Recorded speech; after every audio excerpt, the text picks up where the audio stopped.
जय हिंद। स्वागत है आपका सैनिक वेलफेयर अपडेट्स में। आज की वैकेंसीज इसरो की ओर से जारी की गई है और यहाँ पर अलग अलग कैटेगरी में वैकेंसी आपको अलग अलग स्टेट के अंतर्गत देखने को मिलेगी। तो इस वीडियो में हम कंप्लीट जानकारी आपको देंगे। सैनिक से रिलेटेड, पूर्व सैनिक से रिलेटेड, जॉब या वेलफेयर से रिलेटेड जानकारी के लिए आप चैनल को सब्सक्राइब कर सकते हैं। 27/7/2026 अप्लाई करना शुरू हो गया। लास्ट डेट है 16/8/2026। ये वैकेंसी आपको इसरो की ओर से जारी की गई है, Indian space research organisation ISRO. अब यहाँ पर पूर्व सैनिकों का कॉलम आप देख सकते हैं, अलग अलग टाइप की वैकेंसीज है। पहले वैकेंसी सहायक यानी असिस्टेंट की है, अहमदाबाद के अंतर्गत आपको मिलेगी 2 वैकेंसीज, बेंगलुरु में है 3 वैकेंसीज, हैदराबाद में 3 वैकेंसीज है, महेंद्रगिरी के अंतर्गत 2 वैकेंसीज है, श्रीहरिकोटा में 4 वैकेंसीज है। तो टोटल यहाँ पर 14 वैकेंसी असिस्टेंट के हैं। नेक्स्ट पोस्ट है जूनियर पर्सनल असिस्टेंट, अहमदाबाद के अंतर्गत 2 वैकेंसी आपको मिलेगी। नेक्स्ट वैकेंसीज ये है अपर डिवीजन क्लर्क की, 2 वैकेंसीज बेंगलुरु में है। स्टेनोग्राफर की 1 वैकेंसीज बेंगलुरु में है। उसके अलावा यहाँ पर है असिस्टेंट फॉर फिलिंग अप ये autonomous institute under department of space, सहायक यहाँ पे रिक्वायरमेंट है। 2 वैकेंसी आपको मिली अहमदाबाद के अंतर्गत। तो ये वैकेंसीज पूर्व सैनिकों के लिए।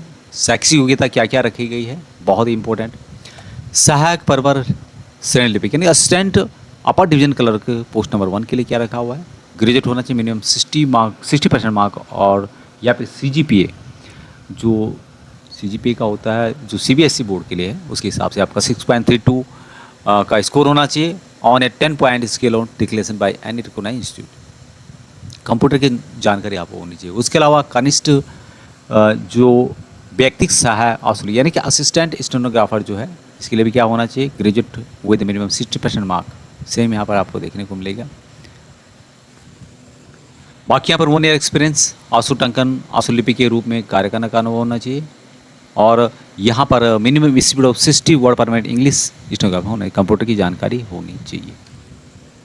पूर्व सैनिकों को एज रिलैक्सेशन दिया जाएगा एज पर गवर्नमेंट रूल के अनुसार। भूतपूर्व सैनिकों को जो इनकी एज है उसमें से जितने उन्होंने सर्विस की माइनस करने के बाद 3 साल की उनको यहाँ पर छूट दी जाती है। अब यहाँ पर 28 ईयर रखा गया है मैक्सिमम, जो कि अनरिजर्व हैं। OBC के लिए 31, 33 रखा गया है SC/ST कैटेगरी के लिए। तो उस हिसाब से आप अपना एज कैलकुलेट कर सकते हैं। फीस यहाँ पर आप देखेंगे 500 और 1000 रुपये रखा गया है। आप किस कैटेगरी के अंदर अप्लाई करना चाहते हैं उसके हिसाब से फीस दे सकते हैं। लेकिन आपको जो ये फीस बताई गई है 500 और 1000 रुपये, ये क्या होगा, वापस हो जाएगा, आपके अकाउंट में आ जाएगा। और इसलिए आपसे दिए जा रहे हैं कि आप फालतू फॉर्म ना भरें। काफ़ी लोग भरते हैं, जाते नहीं हैं। तो उसको इस बात को ध्यान में रखते हुए आवेदन शुल्क भुगतान से छूट जो महिला है, अन्य है जिसमें भूतपूर्व सैनिक भी शामिल हैं, उनके अनुसार आवेदित पत्र के लिए पूर्ण वापसी एग्जाम्प्टेड किया गया। जितना आपका पैसा है वो आपको रिफंड कर दिया जाएगा। बात करें यहाँ पर टेस्ट की, तो आप देख रहे होंगे 150 मिनट का टाइम आपको दिया जाएगा। ऑब्जेक्टिव टाइप के सिंगल ऑब्जेक्टिव टाइप पेपर यहाँ पे होगा, और ये यहाँ पे बताया गया पोस्ट 135, और कुछ के लिए क्या होगा 150। सेम यहाँ पर आपको देखने को मिलेगा, यही सेम बताया गया है, सेम का सेम। बाकी अनारक्षित अनरिजर्व के लिए 50% मार्क लाना जरूरी है। आरक्षित वर्ग के लिए अधिसूचित आरक्षित रिक्तियों के प्रति 40% मार्क आपको लाना जरूरी है, जो भी आरक्षित वर्ग है। यहाँ पे भी आपको सेम देखने को मिलेगा। बाकी यहाँ पर स्किल टेस्ट होगा जिसके बारे में बताया गया है, कंप्यूटर के ऊपर होने वाला है। चलिए, यहाँ पर वेतन एवं भत्ते 25,500 रुपये आपको दिया जाएगा। बेसिक इस यहाँ से स्टार्टिंग है, और यहाँ से लेके ये 62,000 तक यहाँ पर बेसिक दिया जाता है।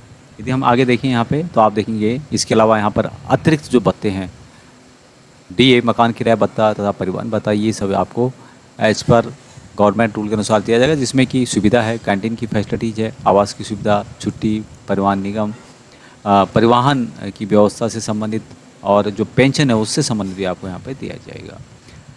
बाकी ओनली इंडियन जो नेशनल्स हैं इन वैकेंसीज़ के लिए अप्लाई कर सकते हैं। अप्लाई करने के लिए www.isro.gov.in के माध्यम से अप्लाई कर सकते हैं, या फिर www.isro.gov.in के माध्यम से अप्लाई कर सकते हैं। ध्यान रहे कि 16/8/2026 इसकी लास्ट डेट है। ये थी अपडेट। जय हिंद।